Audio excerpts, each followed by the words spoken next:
Good morning বন্ধুরা, welcome to চৈতিস kitchen. সকাল সকাল আমার এই ব্যালকনির লঙ্কা গাছটা দিয়ে শুরু করলাম ভিডিওটা। তো দেখুন লঙ্কা গাছটায় কত লঙ্কা ধরেছে। গাছটা দেখতে ছোট হলে কি হবে, এতে কিন্তু প্রচুর লঙ্কা ধরেছে আর লঙ্কাগুলো কিন্তু বেশ ঝাল। তো চলুন আজকের ভিডিওটা শুরু করি, সাথে থাকুন, অবশ্যই আপনাদের ভালো লাগবে। তো আজকের সকালে বানাবো হচ্ছে ঝরঝরে সুজির উপমা। তো তার জন্য আলু, গাজর, বিনস আর এর মধ্যে দিয়ে দিয়েছি বাদাম, দিয়ে ভালো করে ভেজে নিয়ে এখন দিয়ে দিলাম পরিমাণ মতন সুজি। সব কিছুই আপনারা আপনাদের পরিমাণ মতন নেবেন। তো আর একটু সুজি দিয়ে দিলাম, আর এবারে এর মধ্যে পরিমাণ মতন লবণ আর চিনিটা দিয়ে দেব। তো লবণ চিনিটা দিয়ে একটু ভালোভাবে মিশিয়ে নিয়ে তারপরে অল্প অল্প করে জল দিয়ে সুজিটা নাড়তে থাকবো। তো এই যে দেখুন, আমি কিন্তু একদমই অল্প অল্প জল দিয়ে নাড়ছি, নাহলে কিন্তু মন্ড পাকিয়ে যাবে যদি আমরা একবারে বেশি জল দিয়ে ফেলি। আমি আগে বুঝতে পারতাম না, তো একবারে অনেকটা জল দিয়ে নাড়তাম, তো যে কারণে ঝরঝরে হতো না। আর দিয়ে দিলাম 1 প্যাকেট ম্যাগি মশলা। তো দিয়ে ভালোভাবে নাড়িয়ে চাড়িয়ে এটা নামিয়ে নেব। আর এই যে সবার জন্য প্লেটে বেড়ে নিয়েছি, তাহলে চলুন আগে ব্রেকফাস্টটা সেরে নিই। আর আজকে অনেক দিন পরে বানাবো হচ্ছে ঝিঙে পোস্ত। তো ঝিঙেটাকে এরকম একটু মোটা করে কেটেছি আজকে, আর কড়াইতে বসিয়ে দিয়েছি সর্ষের তেল। তো তেলে দিয়ে দেবো কালো জিরে ফোড়ন। আমার এই ঝিঙে পোস্ত বা পোস্ত জাতীয় যে কোনো রান্নাই কিন্তু সর্ষের তেলে খেতে বেশি ভালো লাগে, সর্ষের তেল আর কালো জিরে ফোড়ন দিয়ে। তো কালো জিরে ফোড়নটা দিয়ে তারপরে কেটে রাখা আলুগুলো দিয়ে দিলাম, আর আলুগুলো একটু কিছুক্ষণ ভেজে নেব।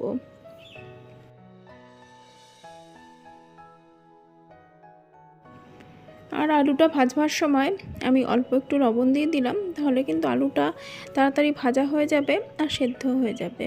তো আলুটা ভেজে নিচ্ছি এখন। আর এবারে আলুটা ভেজে নেবার পরে দিয়ে দিয়েছি কেটে রাখা ঝিঙে। তো ঝিঙে দিয়ে প্রথমে নাড়তে খুবই অসুবিধা হয়, যেহেতু একদম কড়াই ভর্তি হয়ে যায়। তো পরে তো ঝিঙেটা সেদ্ধ হয়ে গিয়ে অনেক জল বেরিয়ে যায়। আর দিয়ে দিচ্ছি পরিমাণ মতন লবণ। আর এবারে ঝিঙেটা নাড়িয়ে ছাড়িয়ে তারপরে ঢাকা দিয়ে দেবো। তো কিছুক্ষণ পরে ঢাকাটা তুলে নিয়েছি। দেখুন ঝিঙে থেকে কিন্তু প্রচুর জল বেরিয়েছে, আর ঝিঙেটা কিন্তু অনেকটা কমেও গেছে সেদ্ধ হয়ে। আর এবারে আমি দিয়ে দেবো এর মধ্যে অল্প একটু পরিমাণে হলুদ। অনেকে তো হলুদ দেন না, তো আমি অল্প একটু হলুদ দিলাম।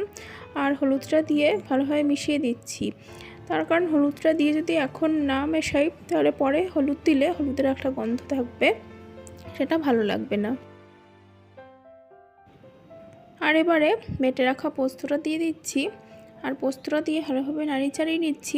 আর আজকে পোস্ত বাটাতে আমার একটু জলটা বেশি হয়ে গেছে, দেখুন একটু জল জলে রয়েছে।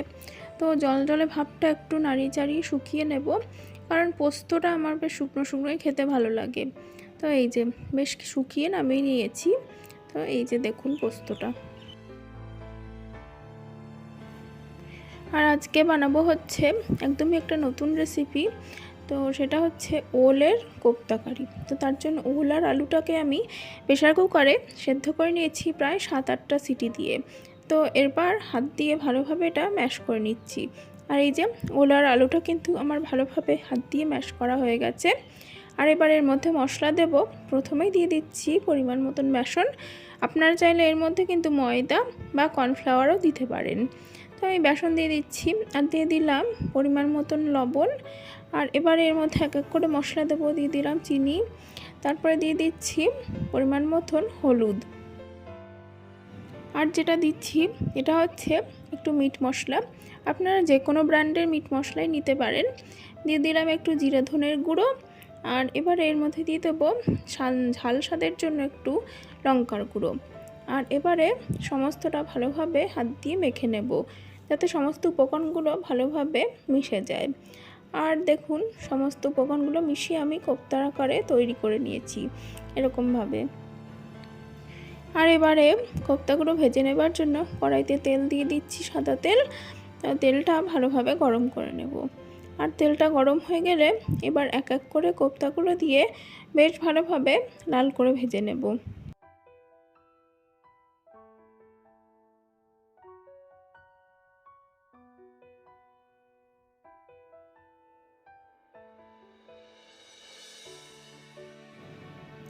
আর এই যে সমস্ত কোপ্তাগুলো কিন্তু আমার ভাজা হয়ে গেছে, আর এগুলো এখন তেল থেকে তুলে নিচ্ছি।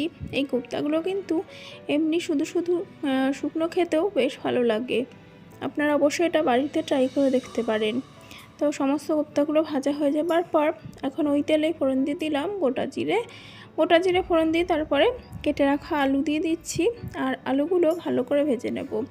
আর হ্যাঁ, আলুর সাথে কিন্তু কেটে রাখা চইয়ের ডাঁটাও দিয়ে দিচ্ছি। আর এই চইয়ের ডাঁটা খাওয়া কিন্তু স্বাস্থ্যের পক্ষে বেশ ভালো। এর যে ঝালটা আছে সেটা কিন্তু সর্দি কাশিতে বেশ উপকারী। তো এগুলো দিয়ে ভালো করে ভেজে নেব। আগে চইয়ের ডাঁটাগুলো দিলাম, না হলে এগুলো সেদ্ধ হতে চাইবে না। তো দিয়ে দিলাম অল্প একটু লবণ, আর এবারে লবণ দিয়ে এগুলো ভালো করে ভেজে নেব। আর এই যে আলু আর এই ডাঁটাগুলো কিন্তু আমার ভালো করে ভাজা হয়ে গেছে। এখন মশলা দিয়ে দিলাম আদা, কাঁচা লঙ্কা আর টমেটো পেস্ট। অবশ্যই আপনারা ঝালটা নিজেদের স্বাদ অনুযায়ী রান্নায় ব্যবহার করবেন।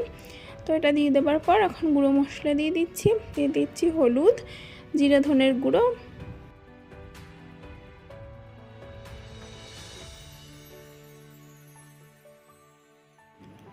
আর দিয়ে দেবো একটুখানি কাশ্মীরি লঙ্কার গুঁড়ো, যাতে রান্নার রঙটা ভালো আসে। তো আপনারা চাইলে এখানে লাল লঙ্কার গুঁড়োও দিতে পারেন, আমি আজকে দিলাম না। আর দিয়ে দিচ্ছি পরিমাণ মতন লবণ, আর স্বাদটাকে ব্যালেন্স করার জন্য অল্প একটুখানি চিনি।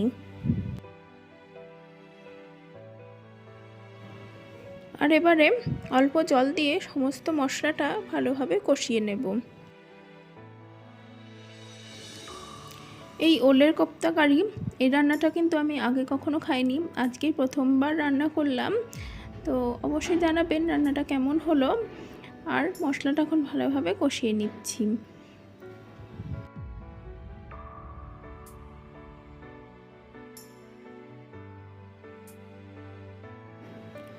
আর মশলাটা ভালোভাবে কষানো হয়ে গেছে। এবার দিয়ে দিচ্ছি পরিমাণ মতন জলটা একটু বেশি দেব, তাতে করে এই আলুটা যেন সেদ্ধ হতে পারে ভালোভাবে। তো বেশ কিছুক্ষণ ফুটিয়ে নেবার পর আলুটা সেদ্ধ হয়ে যাবার পর এখন ভেজে রাখা কোপ্তাগুলো দিয়ে দিলাম। আর প্রথমে আমি একটা কোপ্তাকে দিয়ে দেখে নিচ্ছি যে এটা ঝোলে দিলে পরে গলে যাচ্ছে কি না। তো দেখলাম যে না, ঠিকই আছে। এবার পরবর্তী ভেজে রাখা কোপ্তাগুলোও দিয়ে দিচ্ছি। আর এই কোপ্তাগুলো দেওয়ার পর কিন্তু আমি একদমই ফোটাবো না, তাহলে কিন্তু এই কোপ্তাগুলো একদম গলে যাবে ঝোলের মধ্যে। তো কোপ্তাগুলো দিয়ে দেওয়ার পর ওই মিনিট দুয়েক মতন একটুখানি ফুটিয়ে তারপরে এর মধ্যে দিয়ে দিলাম গরম মশলার গুঁড়ো। তো যেহেতু নিরামিষ রান্না, সেই জন্য গরম মশলার গুঁড়ো আর ঘিটা তো মাস্ট, তাহলে না হলে এই রান্নার স্বাদটা ভালো আসবে না। তো দেখুন ফুটে যাওয়ার পরে এখন দিয়ে দিচ্ছি গরম মশলার গুঁড়ো, আর এরপর দিয়ে দেব 1 চামচ মতন